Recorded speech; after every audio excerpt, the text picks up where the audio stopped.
Second हमारे पास जो algorithm है वो है SJF यानी शॉर्टेस्ट जॉब फर्स्ट। इसमें क्या होगा कि जो प्रोसेस शॉर्टेस्ट टाइम या बर्स्ट टाइम के साथ होगा ना, सबसे पहले वही जाएगा CPU में एग्जीक्यूट होने के लिए। ठीक है, और इसमें भी हमारे पास नॉन प्रिमिटिव आ जाती है, यानी कि जिसमें वही दो स्टेट्स हैं।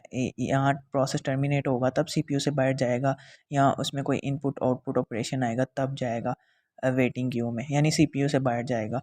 तो इसमें भी हमारे पास कुछ एग्जांपल्स आ जाती हैं मदद करने के लिए।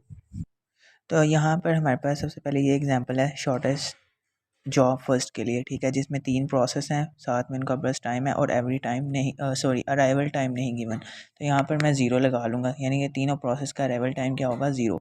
अगर तीनों प्रोसेस का अराइवल टाइम ज़ीरो है तो रेडी क्यू में तीनों प्रोसेस इकट्ठे आएंगे, मतलब ज़ीरो पर आएंगे। तो प्रोसेस 1, प्रोसेस 2, प्रोसेस 3, तीनों ही प्रोसेस 0 मिली सेकेंड पर आ रहे हैं रेडी क्यू में। ठीक है, अब हमारे पास जो प्रोसेस 1 है उसका बर्स्ट टाइम 2 है, प्रोसेस 2 का 5 है और प्रोसेस 3 का 1 है।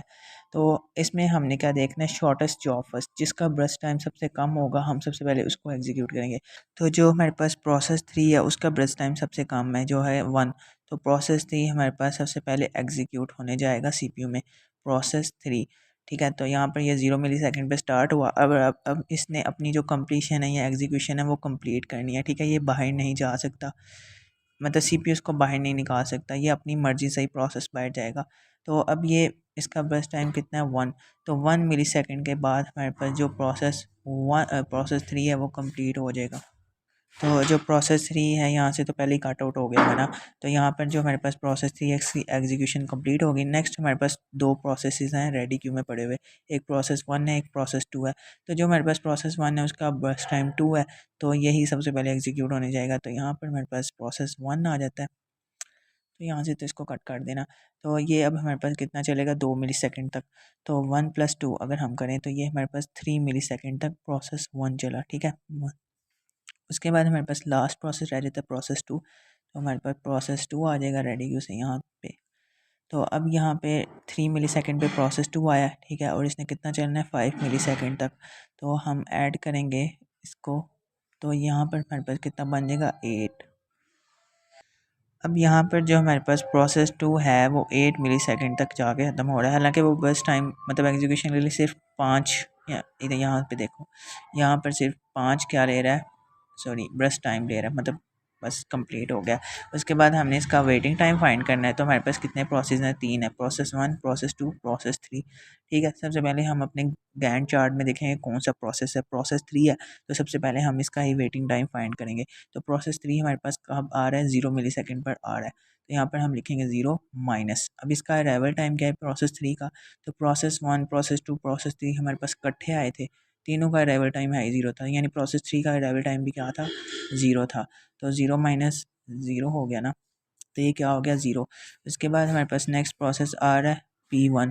ठीक है, 1 मिली सेकेंड पर। तो प्रोसेस 1 हमारे पास 1 मिली सेकेंड पर आ रहा है ना गैंट चार्ट में, तो वहाँ यहाँ पर 1 आ गया, 1 माइनस। ठीक है, अब प्रोसेस 1 जो है रेडी क्यू में किस वक्त आ रहा है, 0 मिली सेकेंड पर ही। तो 1 माइनस 0 यानी उसका अराइवल टाइम 0 है ना। तो यहाँ पर हमारे पास क्या आ गया, 1 माइनस 0, 1। ठीक है, उसके बाद हमारे पास लास्ट प्रोसेस था, मतलब गैंट चार्ट में प्रोसेस 2। यहाँ पर हमारे पास ये 3 मिली सेकेंड के बाद आ रहा है, तो यहाँ पर 3 आ गया, 3 माइनस। अब प्रोसेस जो 2 है उसका भी अराइवल टाइम क्या है, 0 ही है। तो यहाँ पर हमारे पास 0 आ जाएगा, 3 माइनस 0 इक्वल टू 3। उसके बाद हम इसका एवरेज वेटिंग टाइम फाइंड करेंगे। तो ये हमारे पास हो जाएगा 1 + 3, यानी प्रोसेस 1 + 2 प्लस मतलब प्रोसेस 3। तो डिवाइड कर देना टोटल नंबर ऑफ प्रोसेस से, तो ये हमारे पास 4/3 आ जाता है। तो 4/3 हमारे पास बनता है 1.333 चलता जाता है। इसको अगर हम राउंड ऑफ कर दें तो 1.34 मिली सेकेंड इसका एवरेज वेटिंग टाइम बन गया। ठीक है, तो ये तो हमारे पास एग्जांपल थी जिसमें हमारे पास अराइवल टाइम नहीं गिवन था, तो हमने 0 रख लिया। अब यहाँ पर हमारे पास सेकंड एग्जांपल है जिसमें 4 प्रोसेसेस हैं और साथ में अराइवल टाइम भी गिवन है।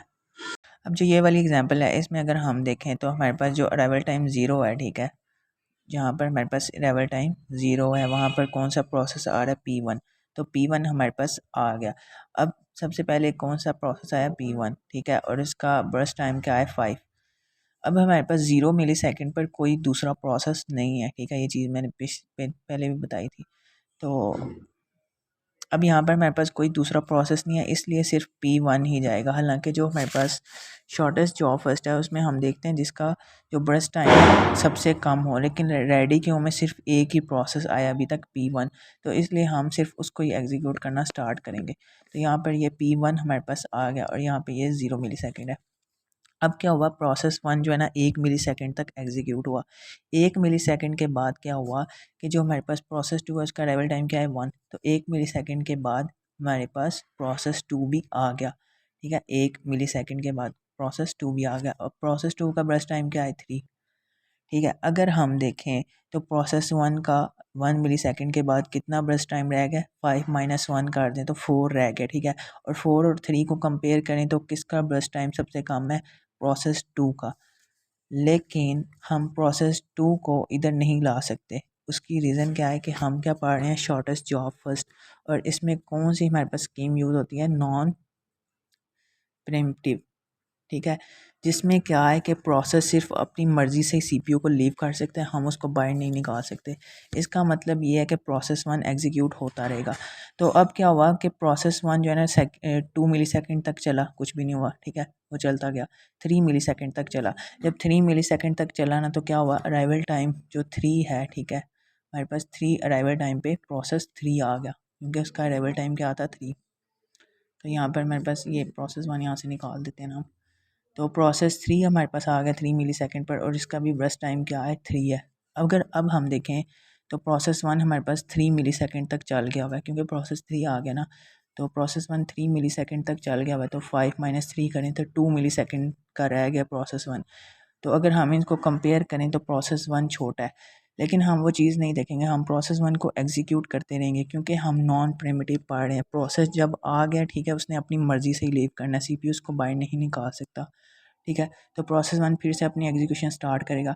जब ये पहुंचेगा 5 मिली सेकेंड तक, ठीक है, 5 मिली सेकेंड तक ये पहुंच गया, तो क्या हुआ कि जो हमारे पास प्रोसेस 4 है वो आ गया, ठीक है। प्रोसेस 4 आ गया जिसका ब्रश टाइम क्या था 4, और जब ये 5 मिली सेकेंड तक पहुंच गया है, तो क्या हुआ कि जो प्रोसेस 1 है उसका ब्रश टाइम भी एंड हो गया, यानी प्रोसेस 1 एग्जीक्यूट हो ही गया है। अब हमारे पास 3 प्रोसेसेस हैं, प्रोसेस 2, प्रोसेस 3, प्रोसेस 4, ठीक है।